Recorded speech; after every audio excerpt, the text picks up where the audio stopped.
What's going on, guys? Today I'm going to do another GBB pistol review, and today's video is going to be a review of the SRC TT-33, or SR-33 I think is what they're calling it, Tokerev.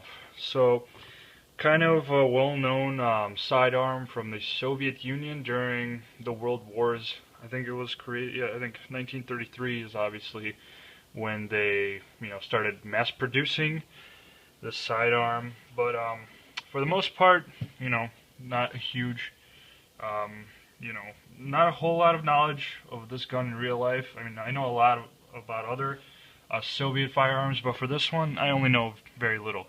But anyway, going into the review, I'm gonna pretty much just talk about, everything I can, like, let's see, like pretty much the brand name I'm going to talk about, gas efficiency, trademarks, magazine, FPS, BB, like everything I can in this review. So, going into this, you're gonna get a very cool, very awesome gun case, and it's unique in its own way because you're gonna get Russian letters with the Soviet emblem and then Soviet letters. And pretty much it's SRC, Tokerev, TT, and then, yeah, just some more numbers for the most part. It's a very sturdy case. You're going to get double locks on there, and it is just awesome for me. I love my Soviet type of, I don't know, I just like, the design of this. It looks really boss. So you're going to get this. Since it's a limited edition, there's not going to be very many, so the SRC kind of went all out with, the performance of, like, just, their package and everything looks awesome. Now we get into the good stuff. So you're going to get, obviously, the TT-33. You're going to get a Soviet manual, pretty much. I'll kind of show you a little what we have in here. It is in Russian, which is very cool. I like that. Me having a Russian heritage, this really makes me love it because it's cool, it's Russian. I love my country. Very boss. I had parents and grandparents live during the Soviet Union, so yeah, for me it's like, I like that the country symbolizes power. I don't think about all the negative things they do. It's for me of the amount of power that they had and still do to this day as modern Russia. But anyway, now we got this awesome SRC type of Soviet pin medallion. And sorry, the brightness on here is kind of bad. But it wants to adjust for me. Okay, anyway, what it says on there is Tokerev, SR33, and then SRC pretty much on the bottom.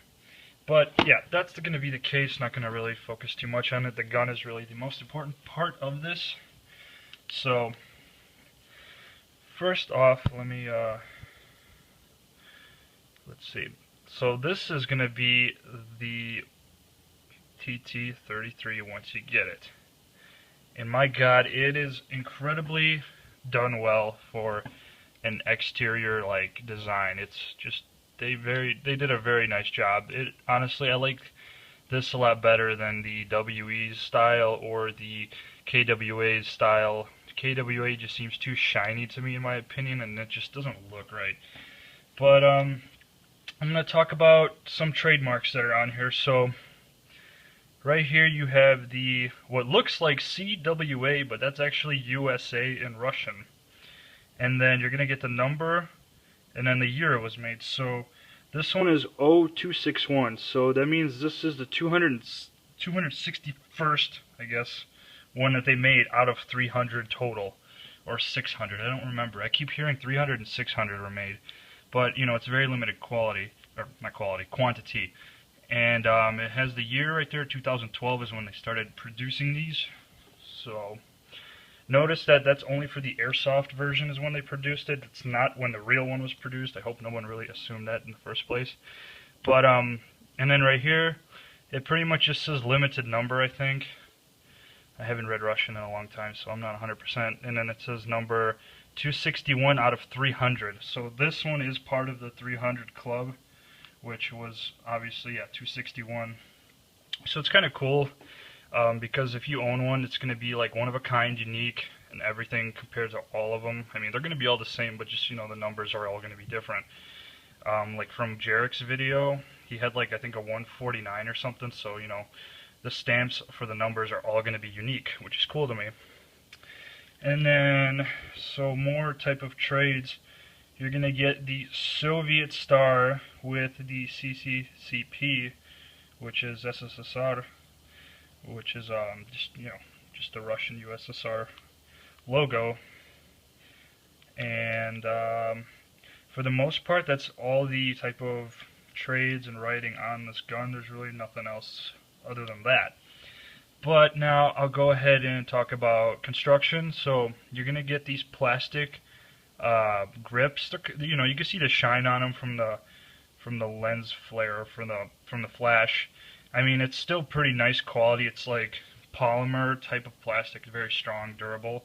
I think you could probably, I mean, like replace these with something better, maybe like rubber or something, but you know, I'm not sure on that. And this slide and lower frame are made out of aluminum, so it's going to be very lightweight. I mean, the firearm itself is very, very small, so you know, it's already, you know, lightweight as it is. If I like compare it to I don't know, like a Desert Eagle, for instance, there's your comparison match. You can see how small the Tokerev really is compared to, you know, one of the biggest sidearms.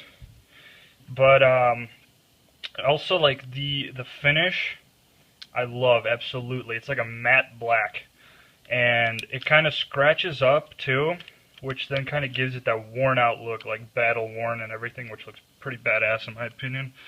The outer barrel is going to be the same type of aluminum. You can kind of see that right here in the chamber, or for the ejection port, it's already kind of scabbing some of the paint off. So I mean, to me, it's just going to add more like of the realism look. And then you could see kind of right here, the paint's kind of rubbing off. It's not the greatest paint in the world, so you know, any dings is going to definitely, you know, scratch it up a little bit. The for the most part, yeah, everything, I think, for the like the trigger, the slide catch, and the hammer assembly, I think, are all going to be aluminum or steel. And then same with the lanyard loops right here are going to be steel, I think.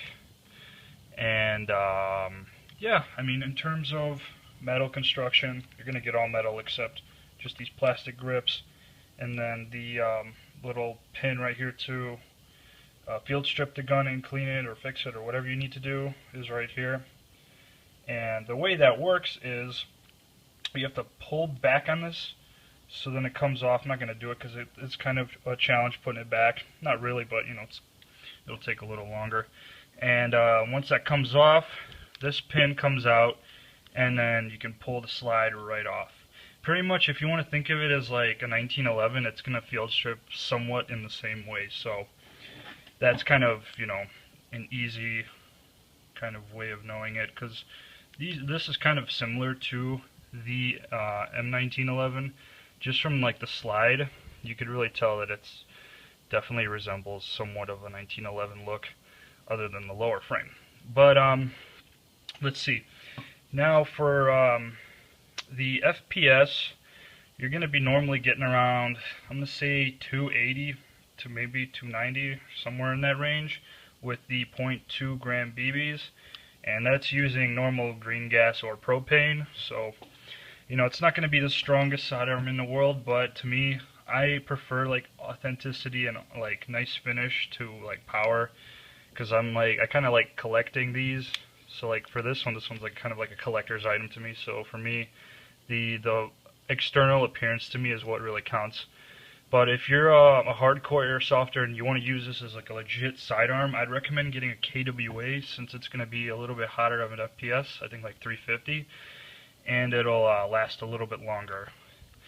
But I mean, don't get me wrong, this thing is still going to be really nice. It's built out of very nice internals as well. It's not too junky or anything. It looks really, really nice.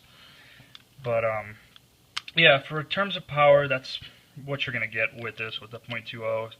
And then you can change the hop up in the ejection port with one of the small Allen keys that they provide you. So it's very simple, basic hop up adjustments.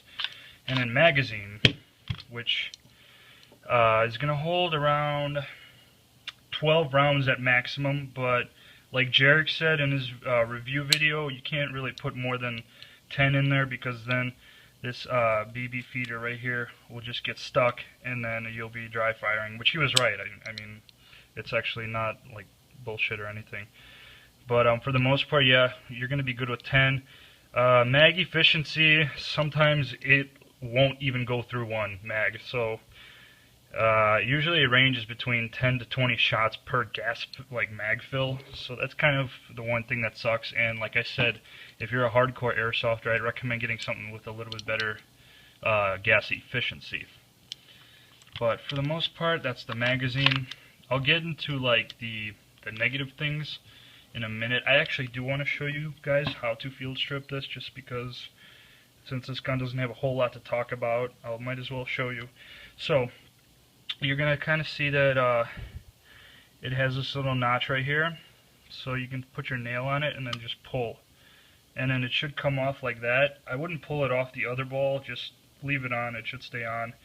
And then this pin, you kind of push it in, and this comes out pretty much like a 1911, so it looks like somewhat similar to that.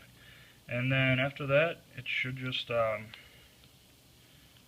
probably take the magazine out, and then yeah, that's how it comes off, pretty much like a 1911. And then here's the internal parts. For the most part, it's not too bad. Everything's metal. You can see they're starting to get like that paint wear in right there from the slide going over the hammer. And then this is the lower assembly. So for the most part, there's no, junky type of pot metal plastic like metal like WE does. But yeah, and then putting it back, literally just reverse the process. I want to put this in, and then this is kind of like the annoying part right here, is sliding this thing back onto this, because you need to do a good amount of force to get it back on here. There we go. And then that should click into place, and you should be good. But now, I'll talk about the trigger. I don't know if some people might like this or not. It's going to have a very tough trigger pull, which I kind of like, which is going to be a good pound or two of trigger, which, I mean, it's kind of cool, but it's going to be somewhat difficult if your fingers aren't strong enough to rapidly fire this. But for the most part, I like that about it. It just makes it feel very sturdy, strong, almost like it has like a trigger pull of some like real firearms too. It's kind of unique, which I like about it. And another thing I forgot to mention too, for these, since I do live in the USA, I live in Illinois, Chicago, these do come with orange tips. But mine, I took it off, since I only use these inside or on an airsoft field. I carry everything in a bag so nobody sees it, out of public view. This does come off. It's just going to be glued in. You just take some pliers and wiggle it out, and you should be good.